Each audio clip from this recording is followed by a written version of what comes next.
రోమీయులకు రాసిన పత్రిక 13వ అధ్యాయము 1వ వాక్యం. ప్రతి వాడును పై అధికారులకు లోబడి ఉండవలెను, ఏలైనగా దేవుని వలన కలిగినది తప్ప మరి ఏ అధికారము లేదు.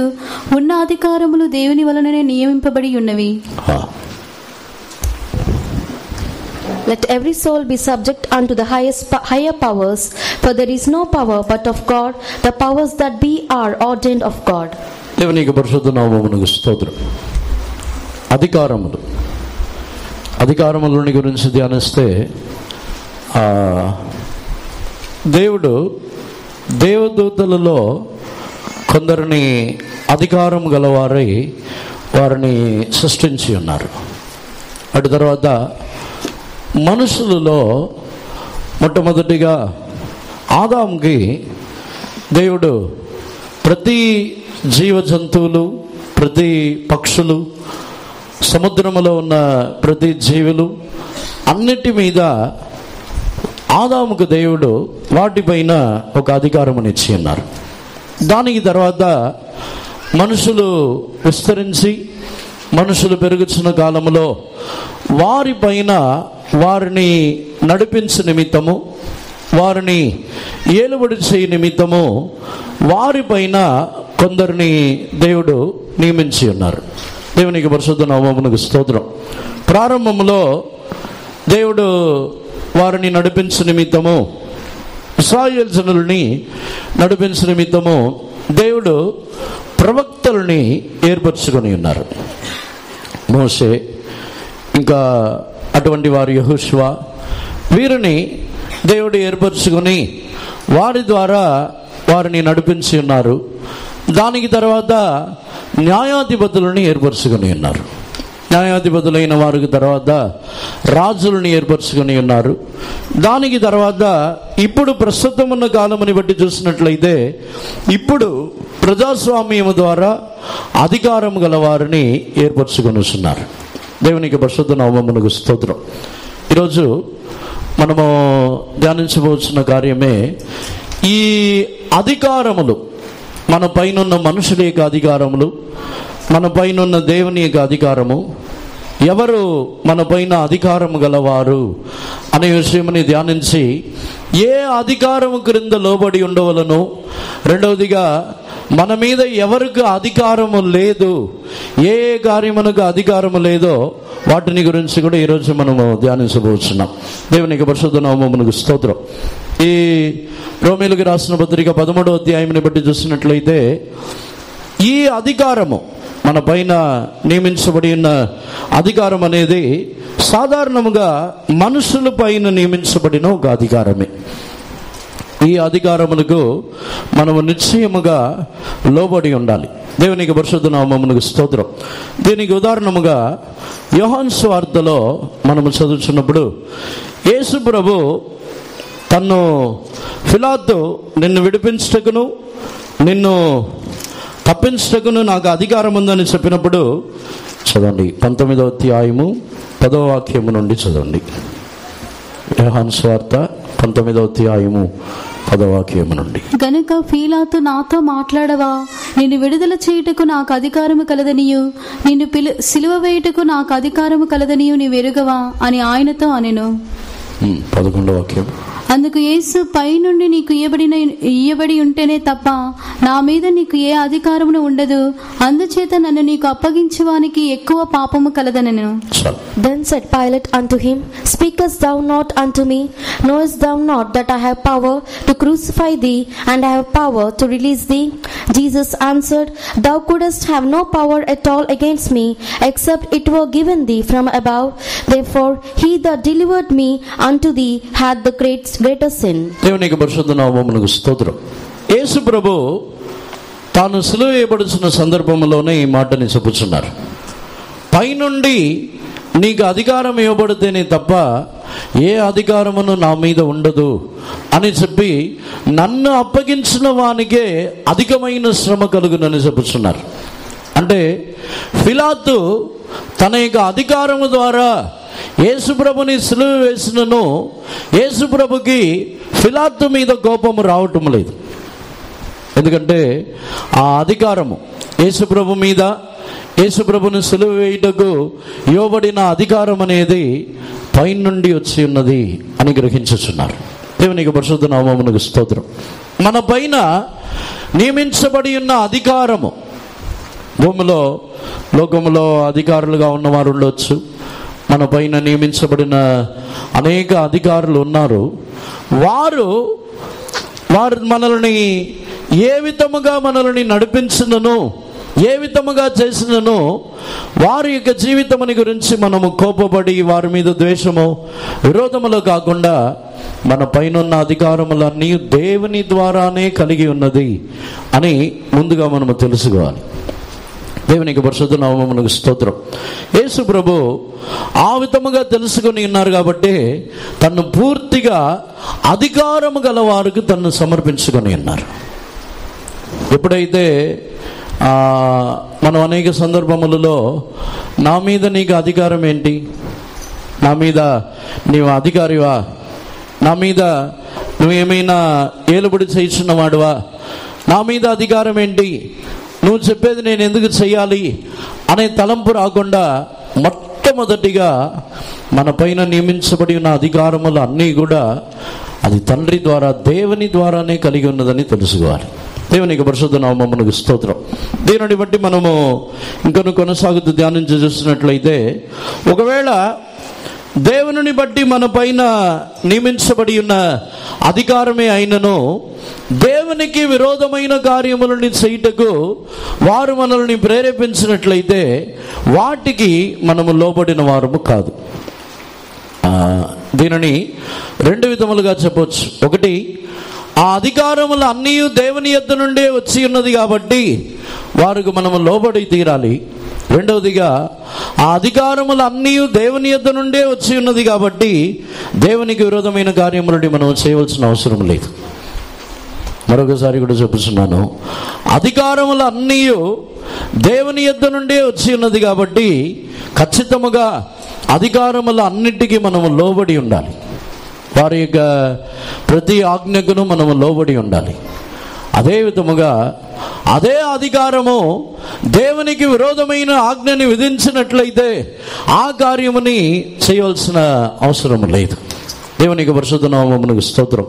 దీనికి ఉదాహరణముగా మనం అనేక కార్యములని చూడవచ్చు. దానియేలు గ్రంథములో చూడవచ్చు, ఆదికాండములో యేసేపు విషయంలో చూడవచ్చు, ఇంకా అపోస్తుల యొక్క కార్యములో కూడా అపోస్తులు వారి అధికారములన్నిటికీ లోబడి ఉండినను దేవునికి విరోధమైన కార్యములలో వారు లోబడి ఉండటం లేదు. దేవునికి విరోధముగా వారిని స్వార్థ ప్రకటించవద్దని, వారిని పలు విధములుగా క్రీస్తుని ప్రకటించవద్దని చెప్పినప్పుడు వాటికి వారు లోబడటం లేదు. దేవునికి విరోధమైన ఏ కార్యమునకు లోబడట్లేదు, కానీ వారు అధికారమునకు లోబడి ఉన్నారు. వారిని చెరసాల్లో వేసినప్పుడు వారు ఎదిరించటం లేదు, లేకపోతే వారిని కొట్టి హింసించినప్పుడు తిరగబడి అధికారం గల వారిని కొట్టుటకు వారు ముందుకు సాగట్లేదు. ఎందుకంటే వారు అధికారం గల వారిని లోబడి మౌనముగా అణిగి ఉన్నారు. దేవునికి పరిశుద్ధ నామమునకు స్తోత్రం. ఈ మొదటి కార్యం మనుషుల యొక్క అధికారములు. మనుషుల యొక్క అధికారములు అంటే మన పైన నియమించబడి ఉన్న సంఘములో ఉన్న నాయకులు కాదు. సంఘములో ఉన్న నాయకులు నియమించబడిన కారణం వేరు. దేవునికి పరిశుద్ధ నామమునకు స్తోత్రం. వారిని గురించి నేను చెప్పడం లేదు. మన పైన ఉన్న అధికారులను చెప్పినట్లయితే లోకములో ఉన్నవారే, లోకములో ఉన్న మన పైన ఉన్న కలెక్టర్స్ ఉండవచ్చు, ఎంఆర్ఓస్ ఉండవచ్చు, విఆర్ఓస్ ఉండవచ్చు, ఇంకా మన పైన నియమించబడిన అధికారులు ఉంటారు. వారికి మనము లోబడి ఉన్నామో దేవునికి విరోధమైన కార్యమునకు మనము లోబడి ఉండవలసిన అవసరం లేదు. దేవునికి పరిశుద్ధ నామమునకు స్తోత్రం. రెండవదిగా, ఈ అధికారముల విషయమునకు వచ్చినట్లయితే మన యొక్క జీవితంలో మనము ఏ కార్యములలో మనుషుల యొక్క అధికారమునకు ఇలా ఉంటామో, సంఘములో ఉన్న అధికారములు, సంఘములో ఎటువంటి అధికారం గలది, ఎటువంటి అధికారముతో ఉన్నాము అని 2 కొరింథీయులో మనం చదువుతున్నప్పుడు 2 కొరింథీయులు 13వ అధ్యాయము 10వ వాక్యముని చదవండి. కాబట్టి నేను మీ యొద్దకు వచ్చినప్పుడు పడద్రోయుటకు కాక మిమ్మల్ని కట్టుటకే ప్రభు నాకు అనుగ్రహించిన అధికారము చొప్పున కాఠిన్యము కనపరుచుకున్నట్లు దూరముగా ఉండగానే ఈ సంగతులు వ్రాయిచున్నాను. Therefore I write these things being absent, lest being present I should use sharpness according to the power which the Lord hath given me to edification and not to destruction. దేవుడు సంఘములో నియమించబడిన నాయకుల గురించే అపోస్తలుడైన పౌలు తనకి ఇవ్వబడిన అధికారముని గురించి చెబుతున్నాడు. మిమ్మల్ని పడద్రోయుటకు నాకు అధికారం ఇవ్వబడలేదు, కానీ కట్టుటకే అధికారం ఇవ్వబడి ఉన్నది కనుక ఈ సంగతులని రాయిస్తున్నానని చెబుతున్నాడు. దేవునికి పరిశుద్ధ నామమునకు స్తోత్రం. సంఘములో ఉన్న అధికారం, సంఘములో మన పైన నియమించబడిన ఎవరైనా సరే, మన పైన నియమించబడిన సంఘములో ఉన్న సేవకులైనా దానికి పైన ఉన్నవారు ఎవరైనా సరే, వారికి ఇవ్వబడి ఉన్న అధికారం ఏమిటంటే కట్టుటకు మాత్రమే వారికి అధికారం ఇచ్చిన్నారు. పడద్రోయుటకు, శపించుటకు, న్యాయం తీర్చుటకు, లేకపోతే వారిని త్రోసివేయుటకు దేనికినూ అధికారం లేదు. దేవునికి పరిశుద్ధ నామమునకు స్తోత్రం. మరలా చెబుతున్నాను, సంఘములో ఉన్న అధికారం ఏమిటంటే ఒక వ్యక్తిని కట్టి వారిని దేవుని యొక్క మహిమగల సంఘముగా లేపుటకు, లేకపోతే సియోనుగా నూతన యెరూషలేముగా కట్టి లేవనెత్తుటకు మాత్రమే అధికారం ఉన్నదే తప్ప వాటిని తీసివేయుటకు, పడద్రోయుటకు అధికారం లేదు. కట్టబడిన రాయిని తీసివేయటానికి సంఘంలో ఉన్న వారికి అధికారం లేదు. దేవునికి పరిశుద్ధ నామమునకు స్తోత్రం. దాన్ని చెబుతున్నాడు, మేము పడద్రోయుటకు అధికారం పొందిన వారము కాదు, మేము కట్టుటకే అధికారం పొందిన వారు. దేవునికి పరిశుద్ధ నామమునకు స్తోత్రం. కట్టుటకు మాత్రమే సంఘములో అధికారం. మరొక విధముగా హెబ్రీయులకు రాసిన పత్రికలో మనం చదువుతున్నప్పుడు 13వ అధ్యాయంలో సంఘములో ఉన్న అధికారము, వాటిని గురించి 17వ వాక్యముని చదవండి. మీ పైన నాయకులుగా ఉన్నవారు లెక్క ఒప్పచెప్పవలసిన వారి వలె మీ ఆత్మలను కాయుచున్నారు. వారు దుఃఖముతో ఆ పని చేసినడలా మీకు నిష్ప్రయోజనము గనుక దుఃఖముతో కాక ఆనందముతో చేయనట్లు వారి మాట విని వారికి లోబడి ఉండుడి. Obey them that have the rule over you, and submit yourselves, for they watch for your souls, as they that must give account, that they may do it with joy and not with grief, for that is unprofitable for you. దేవునికి పరిశుద్ధ నామమునకు స్తోత్రం. ఇక్కడ ఈ హెబ్రీయులకు కూడా పౌలు రాయించిన కార్యం ఏమిటంటే, మీ పైన నాయకులుగా ఉన్నవారు, వారికి ఇవ్వబడిన అధికారం ఏమిటంటే మీ ఆత్మలని కాయుచున్న వారి వలె వారు ఉన్నారు కాబట్టి వారు దానిని సంతోషముతో చేయాలని చెబుతున్నాడు. అంటే ఇక్కడ వాక్య ప్రకారంగా మనం చదివి చూసినట్లయితే లోబడితే సంతోషముగా చేస్తారు, లోబడకపోయినా అది చేసి తీరాలి, చేయకుండా ఉండటకు అధికారం లేదు. దేవునికి పరిశుద్ధ నామమునకు స్తోత్రం. ఆ వాక్యముని సరైన విధముగా మనం చదివి చూసినట్లయితే ఒక వ్యక్తి లోబడకపోయినట్లయితే ఆ వ్యక్తి యొక్క ఆత్మలని మేము కాపాడలేమని త్రోసివేయడానికి అధికారం లేదు. ఆ వాక్యములో సరిగా మరొకసారి కూడా చదవండి.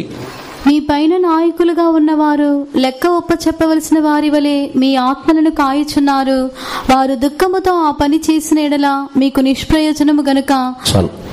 Obey them that have the rule over you, and submit yourselves, for they watch for your souls, as they that must give account, that they may do it with joy and not with grief, for that is unprofitable for you. వారికి ఇవ్వబడిన అధికారం సంతోషముగానైనను దుఃఖముగానైనను ఆ పని చేసి తీరాలి. ఆత్మలని కాయాలి. ఆత్మలని కాయుటయే వారికి ఇవ్వబడి ఉన్న అధికారం. నేను కాపాడను, ఆత్మలని నేను కాపాడలేనని త్రోసివేయుటకు అధికారం ఇవ్వబడలేదు. దాన్ని పౌలు చెప్పుచున్నాడు, పడద్రోయుటకు మాకు అధికారం లేదు, కట్టుటకే మాకు అధికారం ఉంది. కట్టబడిన వాటిని త్రోసివేయటానికి అధికారం లేదు. ఆ త్రోసివేయబడుతున్న ఒకే ఒక అధికారం దేవునికి మాత్రమే ఉంది. దేవునికి పరిశుద్ధ నామమునకు స్తోత్రం. అటు తర్వాత మన పైన వేరే ఏ మనుషులకో వేరే ఎటువంటి వారికో మన పైన అధికారములు లేవు. దేవునికి పరిశుద్ధ నామమునకు స్తోత్రం. మూడవదిగా, మొదటిగా మనము మన పైన ఉన్న సాధారణమైన లోక నాయకులు, రెండవదిగా సంఘములో ఉన్న నాయకులకు పైన మన పైన ఒక అధికారం ఉన్నది. దానిని మనము గ్రహించి లోబడి ఉండాలి. వారు మనల్ని పడద్రోయుచున్నవారు కాదు, మనల్ని కట్టుచున్నవారు. దాన్ని గ్రహిస్తే దేవుడు వారికి కట్టుటకు అధికారం ఇచ్చి ఉన్నారు, కాపాడుటకు అధికారం ఇచ్చి ఉన్నారని మనం గ్రహించినట్లయితే మనము లోబడి ఉంటాం. సంఘములో మన పైన నియమించబడి ఉన్న నాయకులు వారు ఇందుకే నియమించబడి ఉన్నారని తెలుసుకున్నట్లయితే వారికి మనము లోబడి ఉంటాం. దేవునికి పరిశుద్ధ నామమునకు స్తోత్రం. మూడవదిగా, మన పైన మనకు ఒక అధికారం ఉండాలి. మన పైన మనకు ఒక అధికారం, దానిని గురించే వివరంగా ధ్యానించాలని కోరుతున్నాను. మొట్టమొదటిగా, మనుషులు తమ పైన ఉన్న ఆ అధికారమునే మనుషులు పోగొట్టుకొని ఉన్నారు. తమ పైన, తమ యొక్క శరీరం పైన, తన యొక్క జీవితంలో మరణం పైన, ఇంకా తన యొక్క జీవితంలో అనుమతించబడుతున్న ఏ కార్యముల పైన మనుషులకు అధికారం లేదు. వారికి మించిన కార్యముగానే ఉన్నది. వాటినే ఈరోజు ఎలా మన యొక్క అధికారములో తీసుకుని రావాలను, వేరే ఏ కార్యములకు మన మీద అధికారము లేదని ఈరోజు ధ్యానించబోతున్నాం. మొట్టమొదటిగా సామెతలు 18వ అధ్యాయము 21వ వాక్యముని చదవండి. సామెతలు 18వ అధ్యాయము 21వ వాక్యం. జీవమరణములు నాలుక వశము, దాని యందు ప్రీతిపడువారు దాని ఫలము తిందురు. Death and life are in the power of tongue, and they that love it shall eat the fruit thereof. జీవ మరణము నాలుక వశము అని ఉంది. ఇంగ్లీష్లో చదివినట్లయితే నాలుక యొక్క అధికారములో ఉందంట. దేవునికి పరిశుద్ధ నామమునకు స్తోత్రం. ఇంగ్లీష్లో మరొకసారి చదవండి. Death and life are in the power of the tongue, and they that love it shall eat the fruit thereof. దేవునికి పరిశుద్ధ నామమునకు స్తోత్రం. మరణమును జీవమును నాలుక యొక్క అధికారములో, వాటి యొక్క వశములో, ఆ అధికారములో ఉన్నది అని ఇక్కడ మనము చదువుతున్నాం. దేవునికి పరిశుద్ధ నామమునకు స్తోత్రం. దేవుడు మనుషులకు ఇచ్చిన అధికారములో ఒకటి, వారి యొక్క నాలుకలో ఒక అధికారమునిచ్చి ఉన్నారు. మనుషుల యొక్క నాలుకలో ఒక అధికారం. ముందుగా వారు తమ యొక్క శరీరములో ఉన్న అవయములు, వీటన్నిటికీ నాలుకని అధికారిగా దేవుడు నియమించి ఉన్నారు. యాకోబు రాసిన పత్రికలో కూడా మనం చదివినట్లయితే నాలుక సర్వ శరీరముని లోబర్చుచున్నదిగా ఉన్నదని యాకోబు రాసిన పత్రిక 3వ అధ్యాయంలో మనము చదువుతున్నాం. నాలుక సర్వ శరీరముని అవి లోబర్చుచున్నది.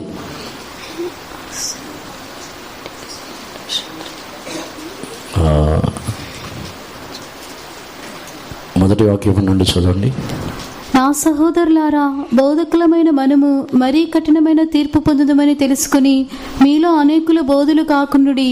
అనేక విషయములలో మనమందరము తప్పిపోవచ్చున్నాము. ఎవడైనను మాట యందు తప్పని ఎడల అట్టివాడు లోపము లేనివాడై తన సర్వ శరీరమును స్వాధీనమందించుకుని శక్తి గలవాడాగును. My brethren, be not many masters, knowing that we shall receive the greater condemnation. For in many things we offend all. If any man offend not in word, the same is a perfect man, and able also to bridle the whole body. దేవునికి పరిశుద్ధ నామమునకు స్తోత్రం.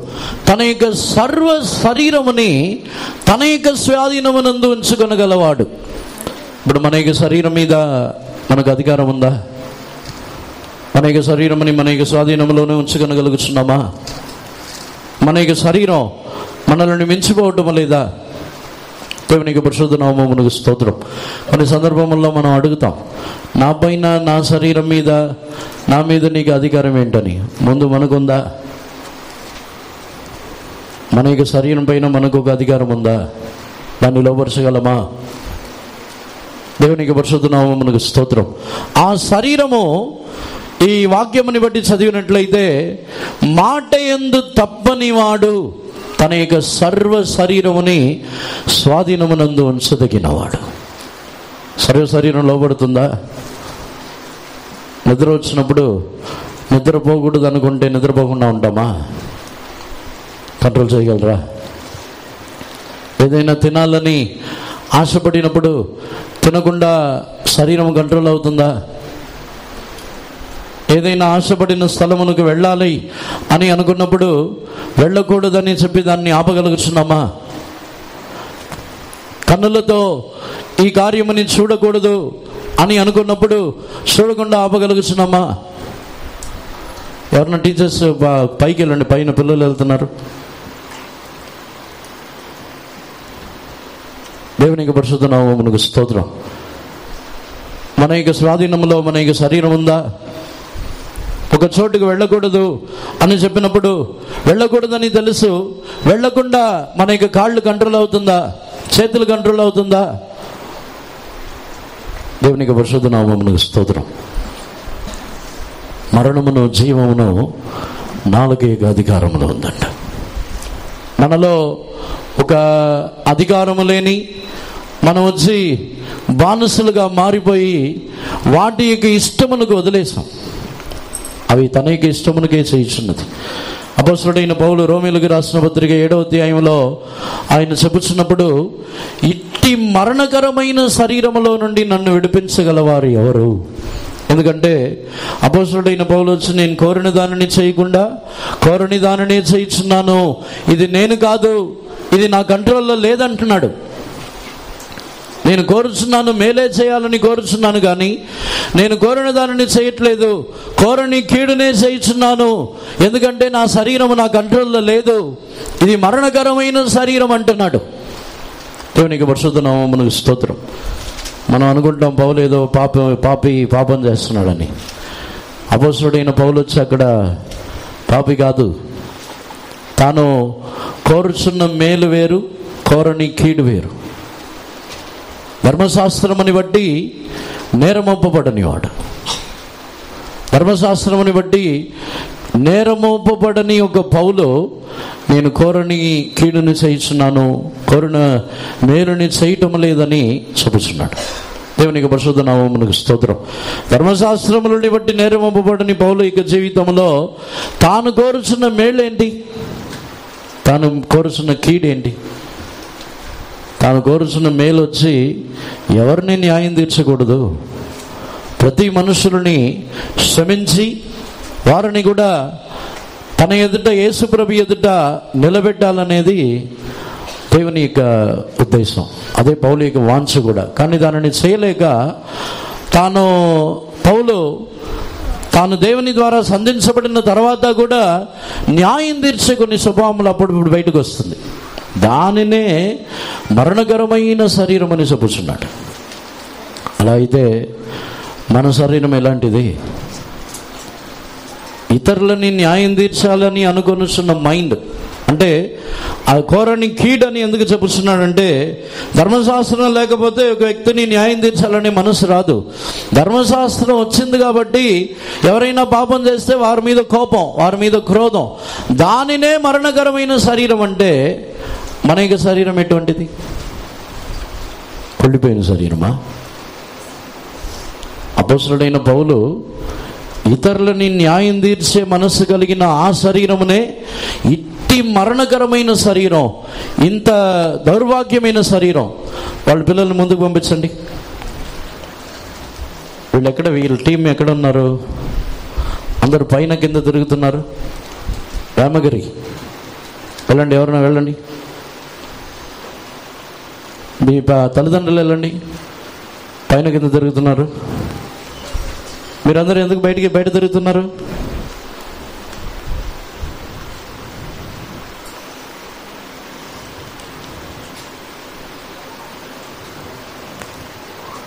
దేవునికి పరిశుద్ధ నామమునకు స్తోత్రం.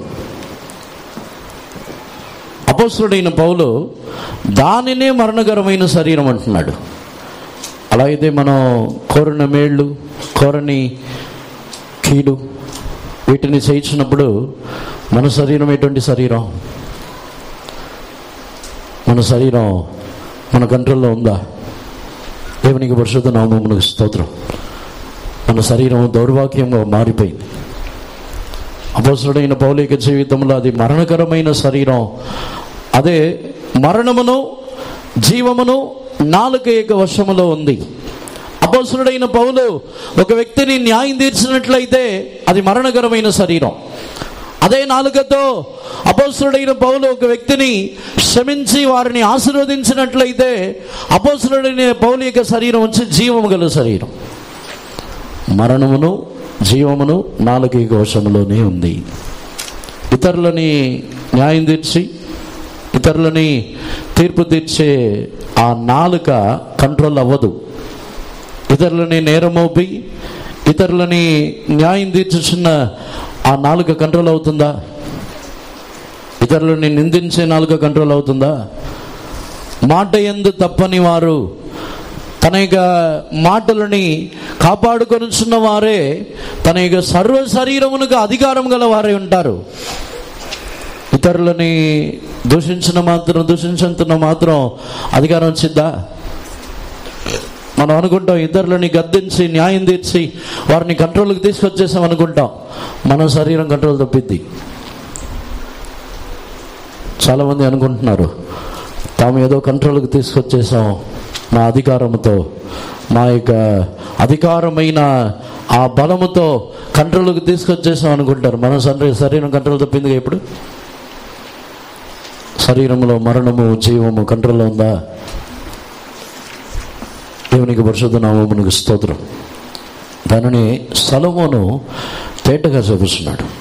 మరణమును జీవమును నాలుక యొక్క వశములో ఉంది. నాలుకతో ఒక వ్యక్తి యొక్క జీవము కొరకు మాట్లాడినట్లయితే అదే నాలుక మన యొక్క శరీరం కూడా జీవము కొరకు కంట్రోల్ చేసిద్ది. అదే నాలుకతో ఒక వ్యక్తి యొక్క మరణము కొరకు తీర్పు కొరకు మాట్లాడినట్లయితే అదే నాలుక మన యొక్క శరీరానికి కూడా తీర్పుకు మరణము కొరకు కంట్రోల్ చేసిద్ది. దేవునికి పరిశుద్ధ నామమునకు స్తోత్రం. అందుకే మనము అధికారం గలవారై మార్చబడవలనంటే మన యొక్క జీవితంలో మన యొక్క నాలుకని స్వాధీనంలో ఉంచుకోవాలి.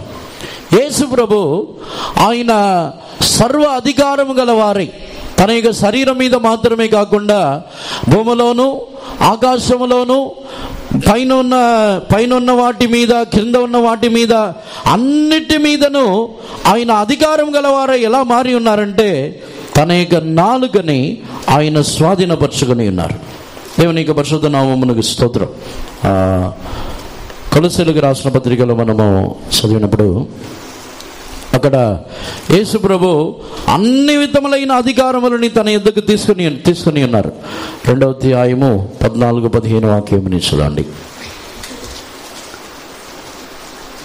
మరియు అపరాధముల వలనను శరీరమందు సున్నతి పొందక ఎండుట వలనను మీరు మృతులై ఉండగా దేవుడు వ్రాతరూపకమైన ఆజ్ఞల వలన మన మీద రుణముగాను మనకు విరోధముగాను నిన్న పత్రమును మేకులతో సిలువకు కొట్టి దాని మీద చేవ్రాతను తుడిచివేసి మనకు అడ్డము లేకుండా దానిని ఎత్తివేసి మన అపరాధములన్నింటినీ క్షమించి ఆయనతో కూడా మిమ్మల్ని జీవింపచేసెను.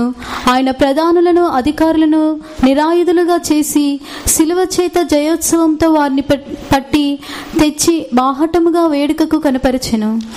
Blotting out the handwriting of ordinances that was against us, which was contrary to us, and took it out of the way, nailing it to his cross, and having spoiled principalities and powers, he made a show of them openly, triumphing over them in it. దేవునికి పరిశుద్ధ నామమునకు స్తోత్రం.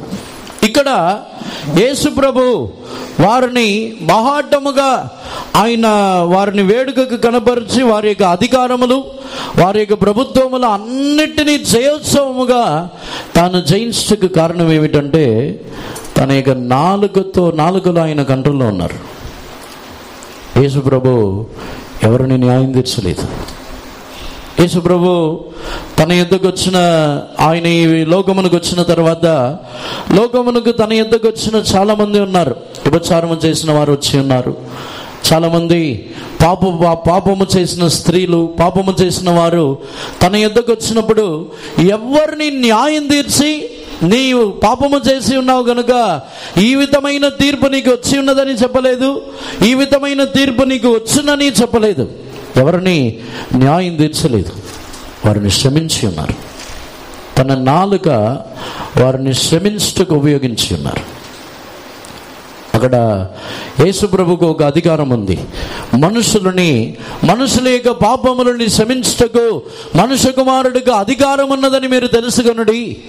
అధికారం అంటే న్యాయం తీర్చుటకో, లేకపోతే ఒక వ్యక్తిని శిక్షించుటకో, వారి మీద ఏలుబడి చేయుటకో, వారు నాకు లోబడి తీరాలని చెప్పుటకో అధికారం లేదు. వారిని క్షమించడానికి నాకు అధికారం ఉందంటున్నారు. అదే నాలుకలో ఉన్న అధికారం. నాలుకలో ఒక అధికారం ఉన్నట్లయితే ఒక వ్యక్తి తన యొక్క సర్వ శరీరముని లోబర్చుకొనగలడు. దేవునికి పరిశుద్ధ నామమునకు స్తోత్రం. దానికి తగ్గిన విధముగా అనేది లోబడుతుంది. నిజముగా నాలుకతో హృదయపూర్వకముగా ఒక వ్యక్తిని మనపూర్వకముగా క్షమించి చూడండి, మనపూర్వకముగా ఆశీర్వదించి చూడండి, మనపూర్వకముగా ఇతరులని శపించకుండా ఆశీర్వాదమైన మాటలు, ఆదరణ కలిగిన మాటలే మాట్లాడి చూడండి. మీ యొక్క శరీరము కూడా జీవము గలదిగా మారుస్తున్నది. నాలుకలో మాట్లాడుతున్న కొలది దానికి తగ్గట్టు శరీరం మారిద్ది. నాలుకని బట్టి కంట్రోల్ అయింది శరీరం అంతా. దేవునికి పరిశుద్ధ నామమునకు స్తోత్రం. నాలుకతో ఎప్పుడైనా టెస్ట్ చేసి చూడండి. నాకు బాగలేదు, బాగానే ఉంటారు, ఆరోగ్యంగానే ఉంటారు.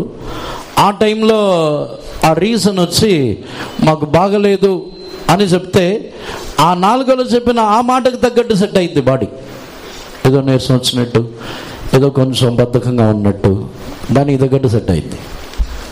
అదే అనారోగ్యంతో ఉన్నప్పుడు కానీ నేను బాగానే ఉన్నాను, నేను ఆరోగ్యంగానే ఉన్నానని చెప్పి చూడండి, దానికి తగ్గట్టు అది మారిద్ది. వెంటనే ఆ రియాక్షన్ అన్నీ మారిపోద్ది. కావాలంటే టెస్ట్ చేసి చూడండి హృదయపూర్వకముగా. దేవునికి పరిశుద్ధ నామమునకు స్తోత్రం. ఆత్మీయ జీవితంలో మనము స్వాధీనములో ఉంచుకొనవలసిన ఒక విశేషమైన కార్యం.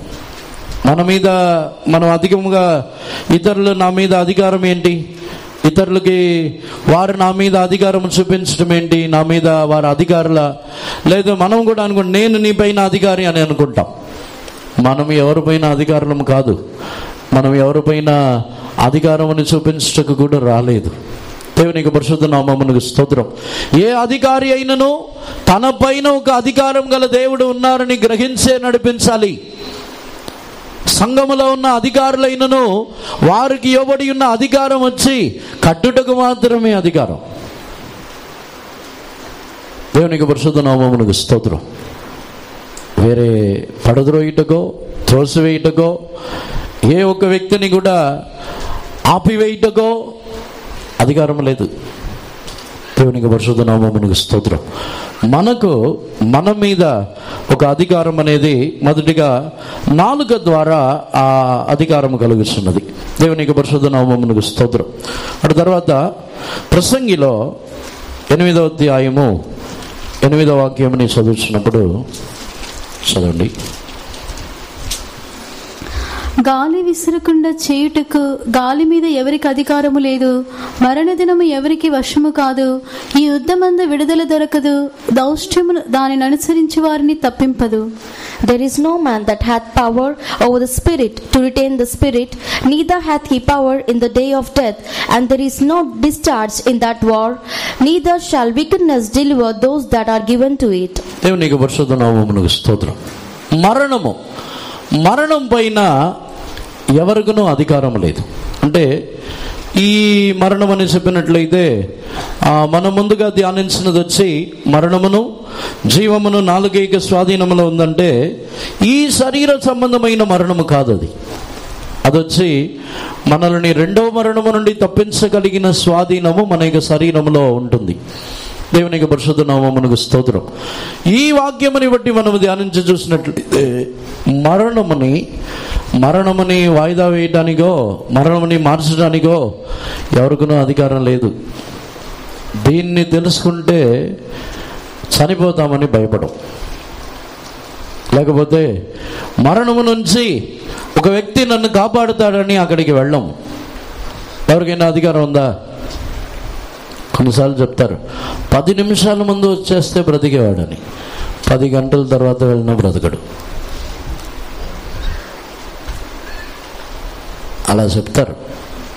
10 నిమిషాలు, అరగంట ముందు వచ్చుంటే బ్రతికించేవారు. దాన్ని కూడా మనం నమ్ముతాం, దాన్ని కూడా మనం నమ్మి మూర్ఖంగా వెళ్ళి ఎంతో పరిగెత్తాం. మరణం వచ్చి దేవుని చేతిలో ఉంది.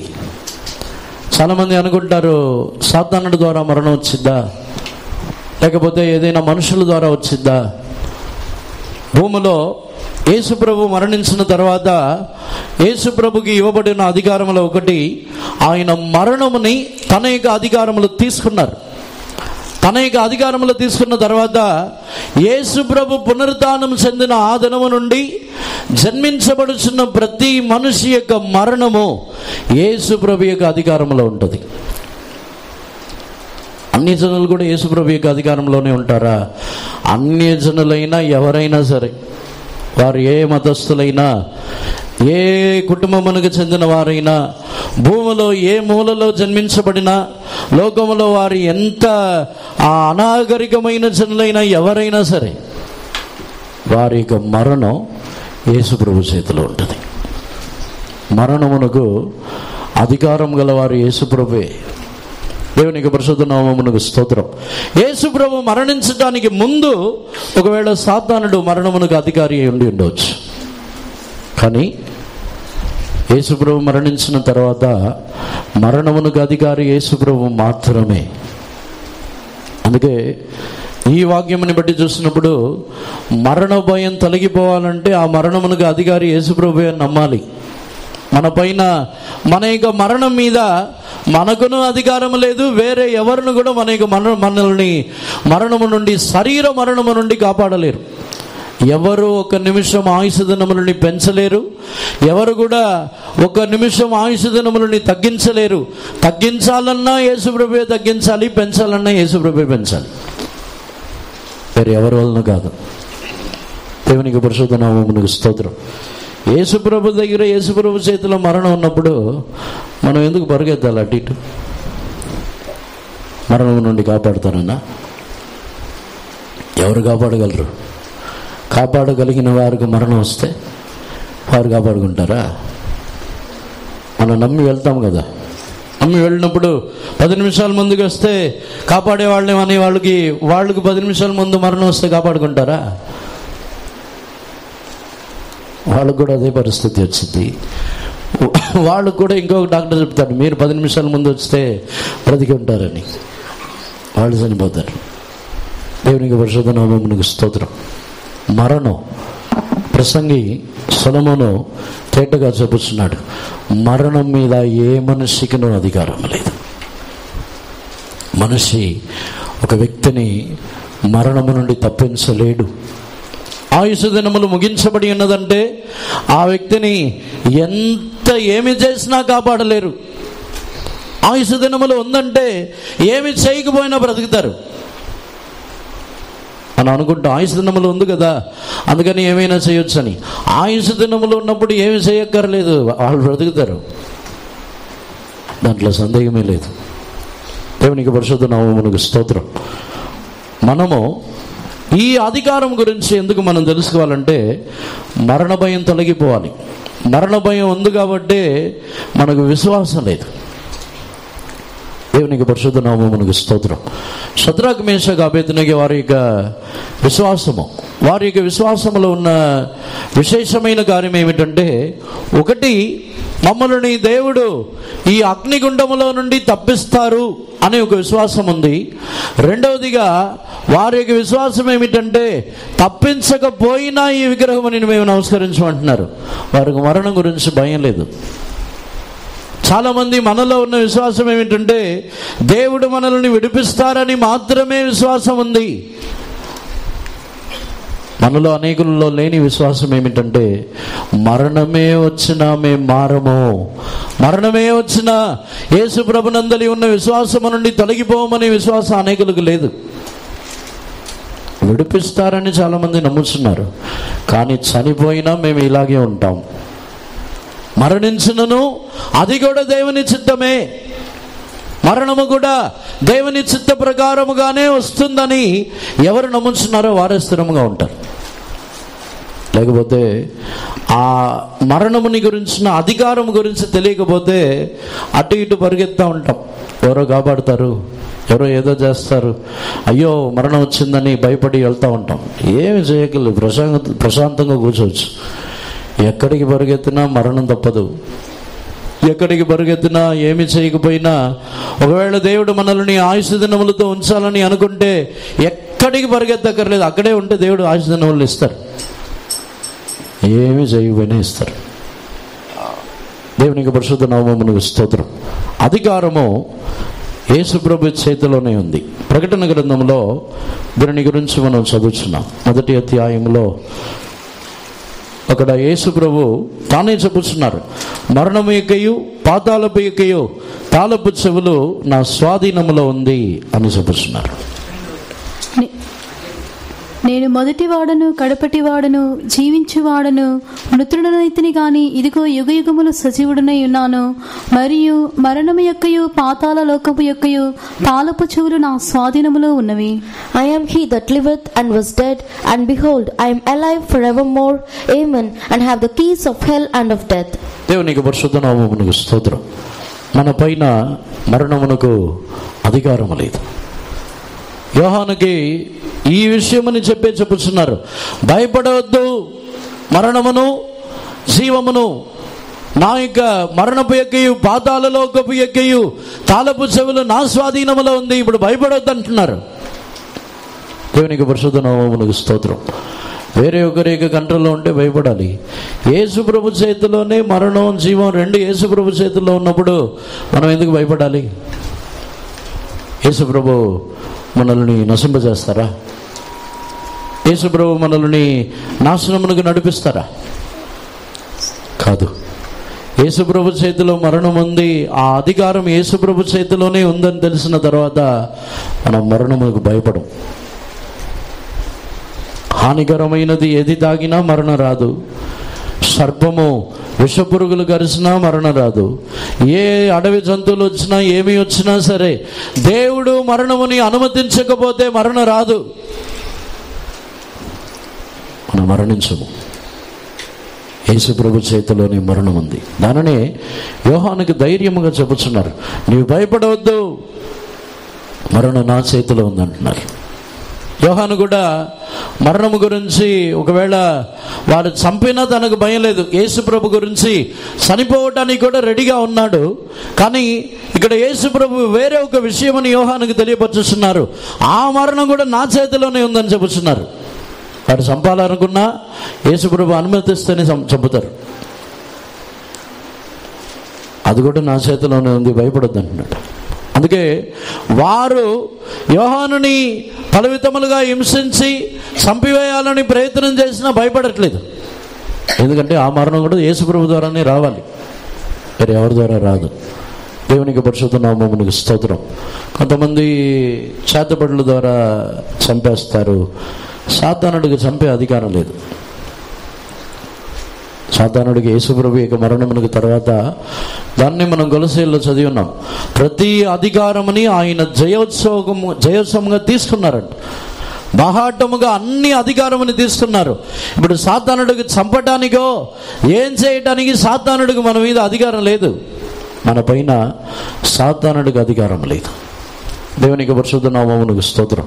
మన పైన ఇప్పుడు మరణమునకు కూడా అధికారము లేదు. మన పైన వేరే ఏ విధమైన కార్యమునకును అధికారము లేదు. దేవునికి పరిశుద్ధ నామమునకు స్తోత్రం. చివరిగా మత్తయి సువార్త 28వ అధ్యాయమునకు వచ్చినప్పుడు అక్కడ 18వ వాక్యం చదవండి. అయితే యేసు వారి యొద్దకు వచ్చి, పరలోకమందును భూమి మీదను నాకు సర్వాధికారం ఇవ్వబడి ఉన్నది. And Jesus came and spake unto them, saying, all power is given unto me in heaven and in earth. దేవునికి పరిశుద్ధ నామమునకు స్తోత్రం. పరలోకమునందు భూమి యందు సమస్త విధములైన అధికారము నాకు ఇవ్వబడి ఉన్నది. కాబట్టి మీరు వెళ్ళి సువార్తని ప్రకటించి శిష్యులుగా చేయుడి, బాప్తిసం ఇవ్వుడి అని యేసు ప్రభు అధికారముతో చెప్పిన మాట ఇది. యేసు ప్రభు ఏదో శిష్యులకి మీరు వెళ్ళి రిక్వెస్ట్ చేయండి, లేకపోతే ఆయన ఏదో బతిమలాడుతూ చెప్పిన మాట కాదు, నాకు అన్ని విధములైన అధికారం ఇవ్వబడి ఉన్నది, ఆకాశములోను భూమిలోను సమస్త విధములైన అధికారం ఇవ్వబడి ఉన్నది, మీ పైన ఈ విషయంలో వేరే ఎవరికూనూ అధికారం లేదని చెప్పి పంపించి ఉన్నారు. వెళ్ళి స్వార్థ ప్రకటించటకు మీరు వెళ్ళి స్వార్థ ప్రకటించండి, దానికి నేనే అధికారిని అంటున్నారు. మీరు వెళ్ళి ఇతరులని శిష్యులుగా చేయుడి, దానికి నేనే అధికారిని. మీరు వెళ్ళి తండ్రి కుమార పరిశుద్ధాత్మ నామములో బాప్తిసం ఇవ్వడి, దానికి కూడా నేనే అధికారిని, వేరే ఎవరు కాదంటున్నారు.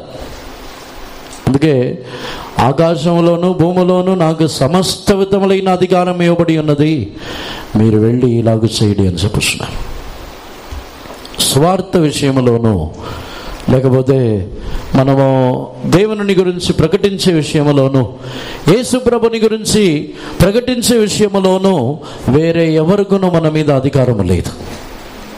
ఒకవేళ వారి యొక్క అధికారముని బట్టి ఏమి చేయాలని ప్రయత్నం చేసినా అప్పుడు యేసు ప్రభు తన యొక్క అధికారముని బయలుపరుస్తారు. ఆ అధికారమే 2వ కీర్తనలో రాయబడి ఉన్న అధికారం. దేవునికి పరిశుద్ధ నామమునకు స్తోత్రం. 2వ కీర్తనలో యేసు ప్రభుకి ఇవ్వబడి ఉన్న అధికారమే, ఆయన తన యొక్క అభిషక్తుని సియోనులో ఆసీనుడిగా ఉంచి ఉన్నారు. అక్కడ ఆయనకి ఇవ్వబడి ఉన్న అధికారముతో ఆ మట్టి గుండెలని పగలగొట్టినట్లు తనకి ఇనుపదండముతో పగలగొడతారంట. యేసు ప్రభుకి ఇవ్వబడిన అధికారం అది. దేవునికి పరిశుద్ధ నామమునకు స్తోత్రం. ఇప్పుడు మన యొక్క జీవితంలో మనం ఈ అధికారములను ఎందుకు తెలుసుకున్నామంటే, మనం ఇక మీదట పెరిగివారుగా ఉండకూడదు. మనము ఇక మీదట మనము ఏదో భయపడి, మరణమునకు భయపడి, మనుషులకు భయపడి, లేకపోతే మనము అధికారములని గురించి తెలుసుకోకపోయినా మనము విధేయులై కూడా ఉండం. అధికారములని గురించి తెలుసుకోకపోతే మనం ఏమనుకుంటామంటే, వాళ్ళు కావాలని నన్ను ఇలా చేస్తున్నారు, కావాలని నన్ను హింసిస్తున్నారు, కావాలని బాధ పెట్టుస్తున్నారు అని అనుకుంటాం. యేసు ప్రభు అదే చెప్పుతున్నారు, పైన నుండి నీకు అధికారం ఇవ్వబడితేనే తప్ప నువ్వు నన్ను ఏమి చేయలేవు అంటున్నారు. నా మీద నీకు అధికారం లేదంటున్నారు. అలాగైతే ఒకవేళ పైన అధికారం గలవారు ఎలా మనల్ని నడిపించినను, ఏ విధముగా మనల్ని హింసించి బాధ పెట్టినను, ఆ అధికారము కూడా ఆ దేవుని యొద్ద నుండే వచ్చి ఉన్నదని మనం గ్రహించి వాటికి మనము లోబడి ఉంటాం. వారి మీద మనకు కోపం రాదు. అధికారముల పైన ఫిలాతు వచ్చి ఇలా చేస్తున్నాడు. ఫిలాతు వచ్చి నాకు అధికారం ఉంది, విడిపించే కూడా అధికారం ఉందని చెప్తున్నాడు. తన భార్య కూడా ఫిలాతు దగ్గరికి పంపించి ఆ మనుషుల్ని ఏమి చేయవద్దని చెప్పినా యూదులని ప్రీతిపరచాలని అనుకొని యేసు ప్రభుని సిలువ వేయిస్తున్నాడు. అవన్నీ కూడా ఇతనికి న్యాయం లేదు, ఫిలాతుకి న్యాయం ఏంటో తెలియట్లేదు, అన్యాయమైన తీర్పు చెప్పుచున్నాడు. ఇతనికి ఇంత పెద్ద అధికారంలో ఉండి ఇలా జనుల కోసం, వారి కోసం, వీరి కోసం న్యాయమని మార్చేస్తున్నాడని కోపం రాలేదు. అది దేవుని ద్వారా వచ్చింది, పైన నుండి నీకు వచ్చింది కాబట్టి నీకు ఈ అధికారం ఉంది అని యేసు ప్రభు చెప్పుచున్నారు. నీ మీద నా కోపం లేదు, నన్ను అప్పగించిన వానికే శ్రమ కలుగును అంటున్నారు. దేవునికి పరిశుద్ధ నామమునకు స్తోత్రం. అధికారములని గురించిన గ్రహింపు ఉంటే మన పైన నియమించబడిన అధికారుల మీద మనకు కోపం రాదు. ప్రజల్లో చాలామంది అధికారుల మీద తిరగబడి వారిని కొట్టి పలు రకములుగా తరుముచున్నారు. దానికి కారణం వారిని నియమించినది దేవుడే అనే గ్రహింపు లేదు. ఆ అధికారం గల వారిని నియమించినది దేవుడే. దేవుడే ఆ విధముగా నడిపించుటకు, ఆ విధముగా వారు చేయుటకు కాలముని బట్టి అప్పగించుచున్నారు. దేవునికి పరిశుద్ధ నామమునకు స్తోత్రం. యెషయా గ్రంథంలో చదువుతున్నప్పుడు ఇశ్రాయేలు జనులని ఒక క్రూరమైన అధిపతికి అప్పగిస్తానని చెప్పుచున్నారు. చదవండి, యెషయా గ్రంథం 19వ అధ్యాయము 4వ వాక్యముని చదవండి.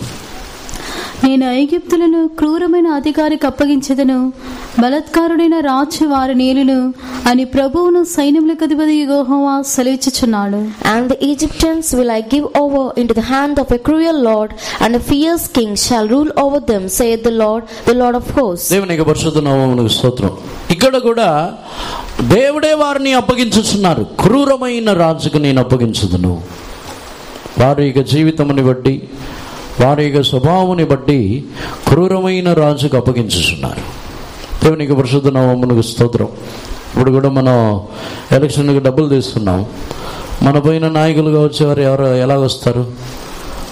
డబ్బులు ఖర్చు పెట్టేవాళ్ళు వస్తారా? మన స్వభావానికి తగ్గట్టే వాళ్ళు కూడా వస్తారు. దేవునికి పరిశుద్ధ నామమునకు స్తోత్రం. మనం స్వార్థం లేని వారుగా ఉంటే వాళ్ళు స్వార్థం లేని వారుగా ఉంటారు. మనమే స్వార్థపరులుగా ఉంటే మన పైన వచ్చేవారు ఎలా వస్తారు? దేవుడు మనకి స్వభావమునకు తగ్గట్టు ఏలుబడిని తీసుకొస్తారు. అధికారులని కూడా, అధిపతులని కూడా మన యొక్క క్రియలు స్వభావములని బట్టి తీసుకుని వస్తారు. అందువల్ల మన పైన నియమించబడిన వారికి లోబడి ఉందాం. సంఘములో కూడా మన పైన నియమించబడిన వారు మనల్ని కట్టుటకు నియమించబడిన వారు. ఏ కారణమైనా, ఏ కార్యమైనా ఒకటే మన యొక్క తలంపు. వారు మనల్ని కట్టుచున్నవారు, మనల్ని కాపాడుచున్నవారు, మన యొక్క ఆత్మలని కాపాడుచున్నవారు. కాబట్టి సంతోషముగా లోబడి అణిగి ఉన్నప్పుడు నిశ్చయముగా మన యొక్క జీవితంలో కాపాడబడుచున్నాము, కట్టబడుచున్నాము. అధికారములని గురించి తెలియకపోతే వారి మీద కూడా మనం సనుగుతూ ఉంటాం. ఎందుకు ఇలా నడిపిస్తున్నారు, ఎందుకు ఇలా ఉన్నారు, ఎందుకు ఇలా చేస్తున్నారు అని వారి మీద కూడా సనుగుతూ ఎల్లప్పుడూ రాత్రి పగలు సాతానులాగా ఫిర్యాదు చేస్తూనే ఉంటాం. దేవునికి పరిశుద్ధ నామమునకు స్తోత్రం. మన జీవితంలో మనం అధికారమని తెలుసుకోవాలి. దేవుని యొక్క అధికారము మన పైన మనకు ఒక అధికారం ఉండాలి.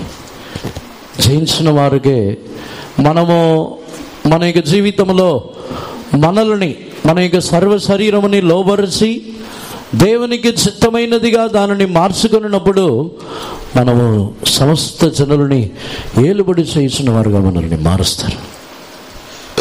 నాలుగుతో శపించే వారిని తీసుకుని వచ్చి ఏలుబడి చేయడానికి కూర్చోబెడితే ఎలా ఉంటుంది? జయించిన వారిని నాతో కూడా నా సింహాసనంలో కూర్చోబెడతాను, ఏలుబడి చేయండి అని చెప్పి వీరందరినీ జయించేశారు, నాలుకతో అందరినీ కంట్రోల్ చేశారు అని చెప్పి నాలుకతో దూషించి శపించి నేరం మోపి న్యాయం తీర్చి అందరి మీద ఫిర్యాదులు చెప్పేవారిని సింహాసనంలో కూర్చోబెడితే బాగుంటుందా?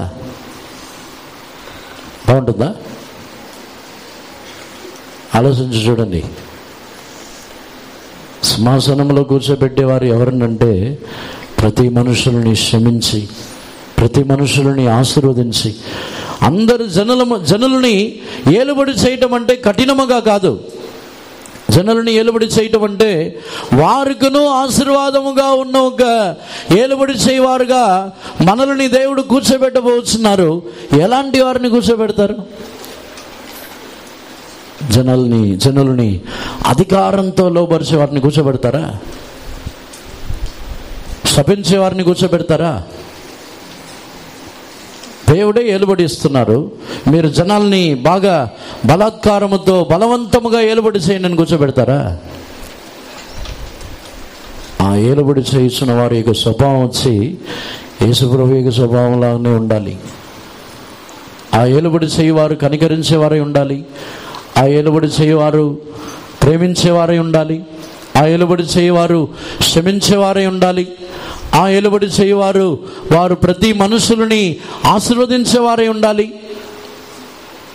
వారిని ఏలుబడి చేయడానికి కూర్చోబెడతారు. ఇప్పుడు మన యొక్క జీవితంలో మన యొక్క శరీరము ఏ అధికారంలో ఉంది? అందరిని కూడా కన్నులు మూసుకుందాము. ఈరోజు మన యొక్క జీవితంలో మనం ఏదో ఇతరుల మీద అధికారం గలవారుగా మనం తిరిగి వెళ్ళవద్దు. చాలామంది ఇతరుల మీద మమ్మల్ని అధికారులుగా నియమించి ఉన్నారు, మమ్మల్ని మీ పైన నియమించి ఉన్నారని అనుకొనుచున్నారు. కానీ ముందు మన యొక్క జీవితంలో మనల్ని మనము లోబరచాలి. మనల్ని మనము లోపరచకపోతే, మనల్ని మనము స్వాధీనపరచుకొనకపోతే మనం ఇతరులకు దుష్టులుగా, భ్రష్టులుగా మారిపోతాము. మనకి జీవితమని మనం లోపరుచుకుందాం. మన యొక్క సర్వ శరీరం మీద, నాలుక మీద మనం అధికారం గలవారుగా మారుదాం. తన ఇష్టమునకు మాట్లాడే నాలుక కాదు, ప్రయోజనమైన వాటిని, దేవుని చిత్తమైన వాటిని, ఆశీర్వాదకరమైన వాటిని మాత్రమే మాట్లాడే నాలుక కావాలి. అదే మరణముని జీవముని ఇచ్చుచున్న నాలుక. మరణమును జీవముని తన యొక్క స్వాధీనములు తీసుకుని వచ్చుచున్న నాలుక అది. ఇప్పుడు ఆ అధికారముతో మనము తిరిగి వెళ్ళాలి. మనం అటువంటి అధికారం గలవారైతే నిశ్చయముగా నిత్యములో ఆయనతో కూడా మనము ఏలుబడి చేయదము.